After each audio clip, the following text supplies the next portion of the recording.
Bienvenidos aquí al programa Pido la Palabra del Canal Congreso. Hoy tenemos dos invitados muy especiales, al senador Iván Cepeda. Mucho gusto, gracias por y esta al senador Rulber Rodríguez. Muchas gracias por la invitación. Como siempre, nosotros empezamos este programa destacando la hoja de vida de cada uno de los invitados. ¿Qué podemos señalar? Todo el mundo cree que usted, senador Iván Cepeda, es abogado y resulta que es filósofo. Sí, yo estudié en primer lugar filosofía y después hice una especialización en Derecho Internacional de los Derechos Humanos y Derecho Humanitario, pero además pues he tenido por los avatares de la vida personal y política que estar metido en juzgados y en tribunales durante hace más de 20 años, así que algo conozco, obviamente respetando muy bien a los juristas de ese mundo, claro que sí. Pero usted en su hoja de vida muestra que estudió en Lyon, una maestría, estudió en Sofía. Sí, señor. Es decir, ha andado por todo el mundo, conoce varios idiomas. El mundo es amplio y ancho, pero he estado en algunas partes, he tenido esa fortuna y sí, y además porque las circunstancias de la persecución política contra mi padre y mi madre me llevaron también al exilio. ¿Sí aprendió checo? No, búlgaro. Búlgaro. El idioma que se habla en Bulgaria es el búlgaro. Pero, y sí lo aprendí, tuve que hacer mi carrera en ese idioma. Ah, ya. Y aún lo conservo, digamos, como un recuerdo. Lo uso de vez en cuando. Senador Rulber, usted es de Bugalagrande, eso es en el Valle del Cauca, pero además fue concejal de la ciudad de Cali, abogado, pero cuéntenos usted. Sí, yo soy Griserio, gracias por la invitación. Yo soy del municipio de Bugalagrande, en el centro norte del Valle. Municipio muy pequeño, muy acogedor, a donde están invitados todos los colombianos, por supuesto, a que nos visiten. Soy egresado del Gimnasio del Pacífico de Tuluá, un colegio público, y soy abogado de la Universidad Libre de Cali. Llevo viviendo en Cali cerca de 42 años ya, y desde esa época, tratando de avanzar en esto de liderazgo político, fui concejal de Cali durante 2 periodos en las listas del Partido Liberal. Y soy congresista desde el año 2006, fui representante a la Cámara 2 periodos y ahora este es mi segundo periodo en el Senado de la República. Además de ser abogado, pues tengo algunas especializaciones en Derecho Constitucional y en Derecho Administrativo. Ah, bueno. El tema que nos ocupa hoy es un tema que va a atravesar la discusión del país por mucho tiempo.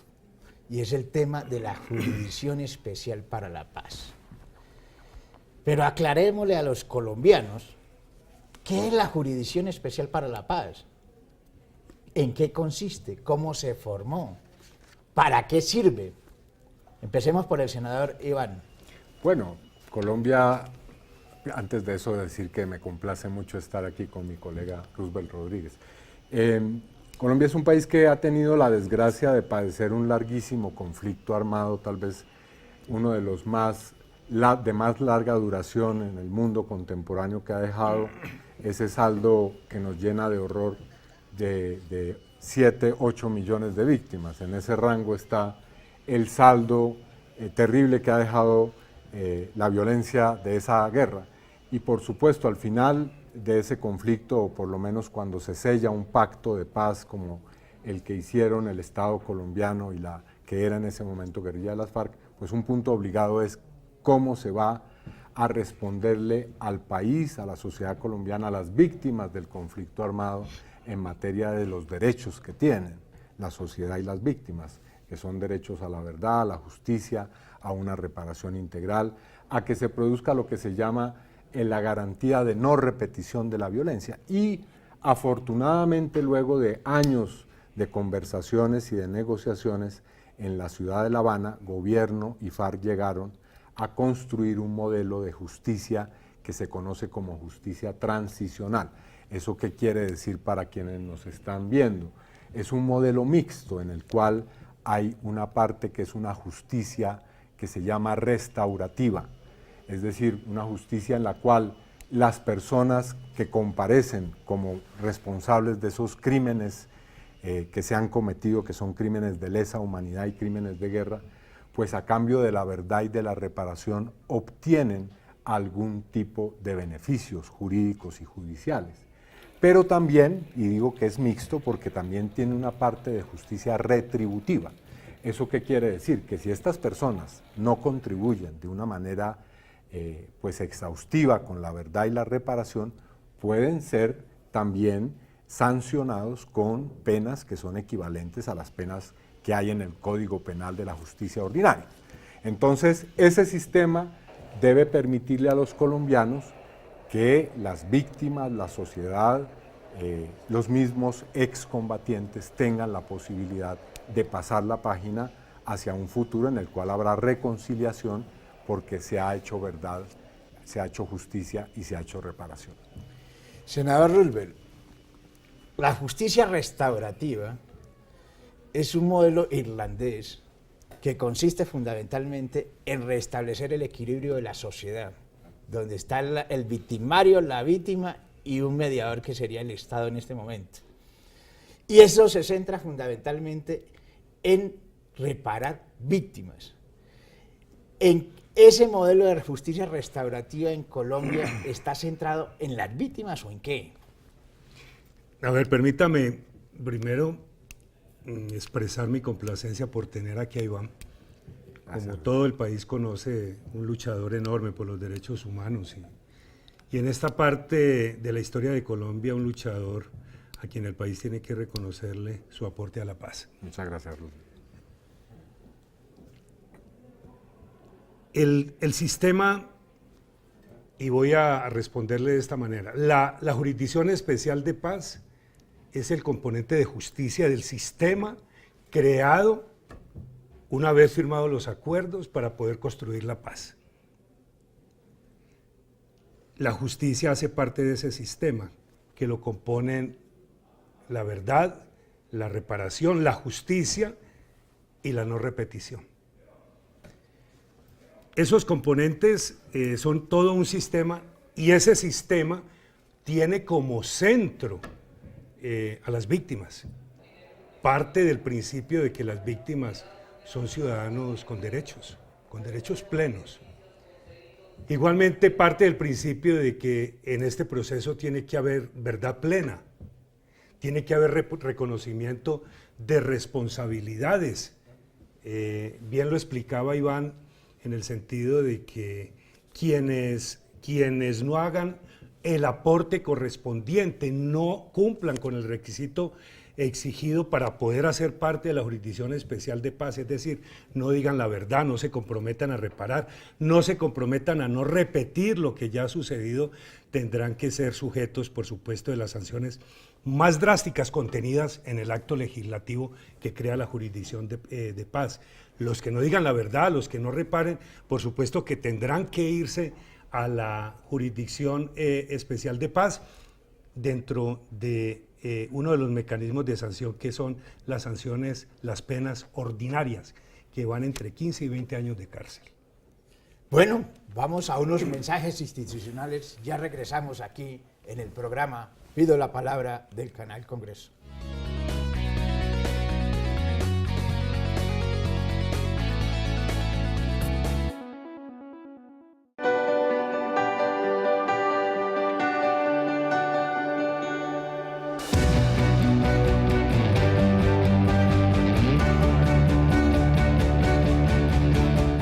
Se vará por internet porque lo estamos llevando a cientos de municipios a través de las zonas Wi-Fi para la gente. Allí todos se conectan gratis, hacen trámites, aprenden, se comunican y mucho más. Conoce cuál es tu zona Wi-Fi más cercana en www.wifigratis.gov.co. Con tecnología estamos cambiando la vida de los colombianos.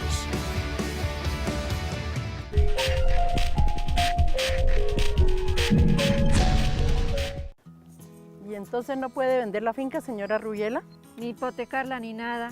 Esta finca yo la compré, pero no la registré. Es que usted es propietaria solamente cuando registra los bienes, pero está de buenas, porque mañana llega al pueblo la unidad móvil de la Superintendencia de Notariado y Registro, y allá le dan toda la orientación. ¡Buenísimo! La Superintendencia de Notariado y Registro recorre el país con sus unidades móviles para que usted reciba orientación para legalizar sus tierras y sus inmuebles y pueda venderlos, hipotecarlos o negociarlos. Infórmese en www.supernotariado.gov.co.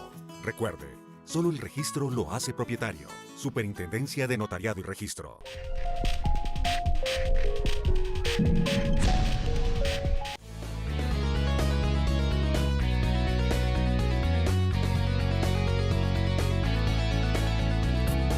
Regresamos aquí al canal Congreso, al programa Pido la Palabra. Senador Roosevelt, ¿por qué no le aclaramos a la audiencia esta jurisdicción especial para la paz a quién cobija? ¿A qué victimarios en concreto?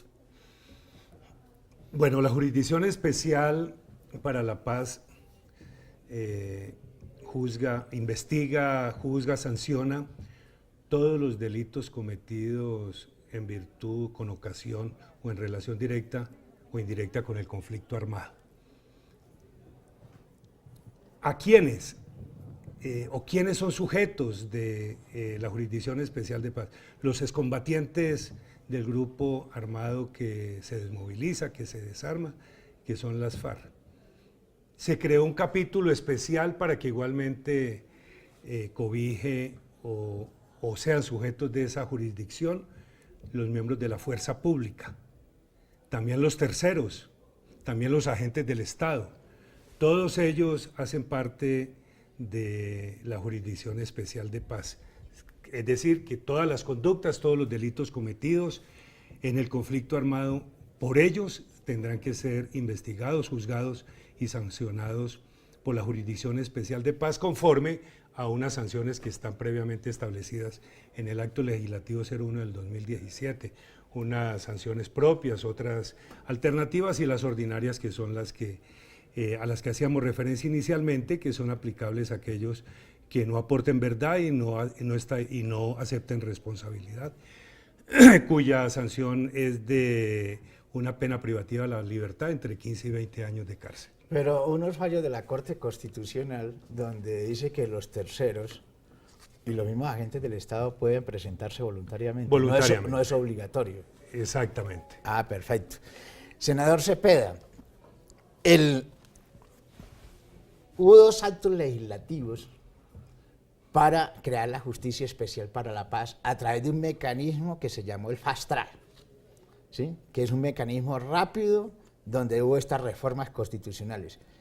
Se señalan en esos actos legislativos o reformas constitucionales que este acuerdo es un acuerdo de Estado y que compete a 3 periodos al menos presidenciales.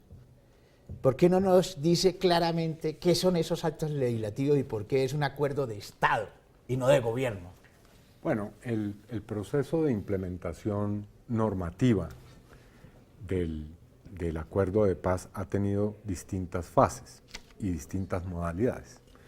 Una primera importante fue que el Congreso de la República refrendó el acuerdo. Hubo una votación y por mayorías el Congreso decidió, tanto en Cámara como en Senado, en hacer que el acuerdo tuviera un carácter legal y legítimo además. En segundo lugar, ha venido el desarrollo constitucional de todos los, o por lo menos de una buena parte de los acuerdos. Entre ellos está el Acto 001 del año 2017, que como bien lo recordaba aquí Roosevelt, ha creado el sistema integral de verdad, justicia, reparación y de garantía de no repetición. Ahí están previstos los fundamentos constitucionales que le dan vida a ese sistema y dentro de ese sistema, por supuesto, a la Jurisdicción Especial para la Paz. Ahora, posteriormente el Congreso también abocó el asunto de cómo es que el proceso de la implementación debe ser garantizado. ¿Y eso qué significa? En primer lugar, a través de un acto legislativo, si no estoy mal, el 002 del 2017, el Congreso determinó que el acuerdo de paz debe tener unas condiciones especiales para que pueda ser respetado y pueda ser llevado a la práctica. Y varias de esas condiciones son las siguientes. En primer lugar, el hecho de que una parte del acuerdo, aquella que tiene que ver con los derechos fundamentales, con asuntos que tienen que ver con el carácter humanitario del acuerdo, hacen parte de la Constitución de Colombia. O sea que no estamos hablando ya del acuerdo de paz simplemente como un acto que firmaron el gobierno nacional y lo que era la guerrilla de las FARC, sino de la Constitución. Eso hoy son artículos transitorios de la Constitución. Y ahí se previeron también algunas otras normas, por ejemplo, la necesidad de que la implementación tenga como principio la buena fe, es decir, que lo pactado se lleve a la práctica sin ninguna clase de medio de constreñimiento ni de engaño, sino que lo que fue pactado se lleve a la práctica. E igualmente un lapso de tiempo para que el acuerdo de paz pueda ser implementado de una manera adecuada. Después de tantas décadas de conflicto armado, lo mínimo es que, como dijo el Congreso y como lo ratificó plenamente la Corte Constitucional cuando abocó este asunto, haya 3 periodos en los cuales se lleve a la práctica. O sea, la Jurisdicción Especial para la Paz tiene de vigencia 12 años. La Jurisdicción para la Paz tiene una vigencia mayor, es decir, hasta donde recuerdo son 15 años. 15 años. Y, digamos, 12 años es un periodo en el cual puede haber después una prolongación, pero que es un lapso razonable para que los aspectos esenciales del acuerdo... Bueno, ¿y por qué siendo un acuerdo de Estado? Ahora, ese es el otro aspecto que usted bien menciona, perdóneme, simplemente refuerzo esa idea. No es un problema del presidente, no es un problema del gobierno, no es un problema de las gobernaciones y alcaldías de este país, es un problema de las ramas del poder público y de todos los funcionarios que deben cumplir, de buena fe ya dijimos, con el acuerdo. Es una obligación, no es un asunto que esté sometido al capricho de las distintas dependencias y agencias estatales. Sí, pero, a ver, la discusión está centrada hoy en día sobre la ley estatutaria. Una ley estatutaria es aquella que es casi una reforma a la Constitución que se fundamenta en la garantía de los derechos y los derechos fundamentales, fundamentalmente los derechos humanos.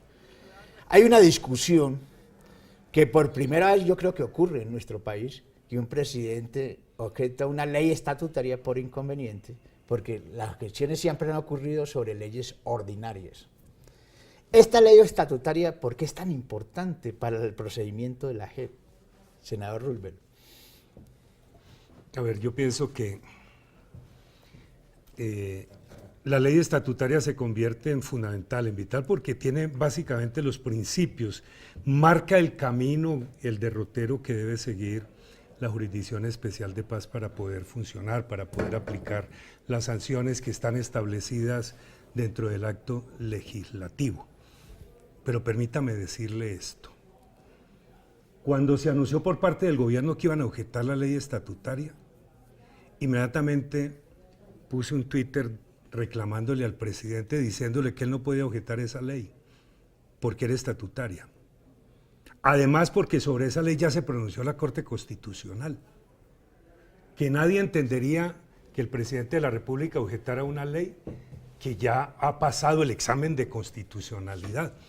Y hoy el tiempo termina por darnos la razón. Lo que finalmente objeta el presidente no es la inconveniencia, sino los aspectos jurídicos del pronunciamiento de la Corte Constitucional, y allí es donde tenemos dificultades. Ha dicho el presidente, han dicho sus voceros, ha dicho la presidenta de la Jurisdicción Especial de Paz, han dicho todos los que saben de este tema, que las objeciones, por supuesto, no detienen el camino ya trazado y ya iniciado por la Jurisdicción de Paz, de la Jurisdicción Especial de Paz. No lo detiene, pero sí lo retrasa.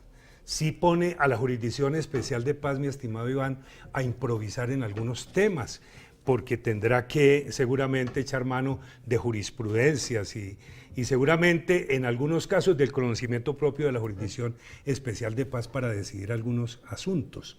En ese sentido, vamos a insistir nosotros desde el partido de la U, algunos de sus miembros, vamos a escuchar el gobierno, vamos a invitar a algunos voceros que respaldan el proceso de paz para que nos ilustren de mejor manera sobre el tema. Pero en principio es eso.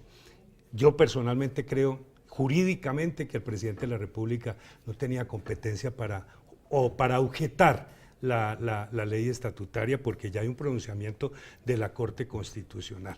Y segundo, finalmente yo no entiendo para qué las objeciones si lo que ha dicho el gobierno es que no se aplicará a ninguno de los que están hoy sometidos a la JEP. Bien pudieron haber dejado transitar la ley estatutaria y si querían reformar algunas cosas de esa ley, haber presentado los proyectos de ley correspondientes en la legislatura que se inicia. Bueno, vamos a unos mensajes institucionales. Ya regresamos aquí en el programa Pido la Palabra del Canal Congreso.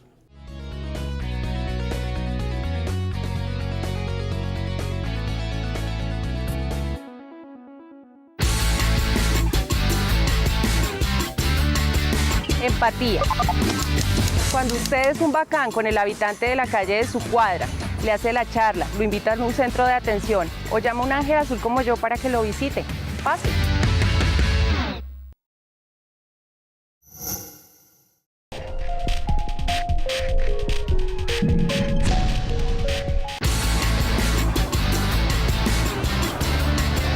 Gratitud. Cuando a todos le decimos gracias. Cuando nos dejan salir primero, gracias. Cuando nos ceden el puesto, gracias. Cuando alguien nos ve encartado y nos ayuda, gracias.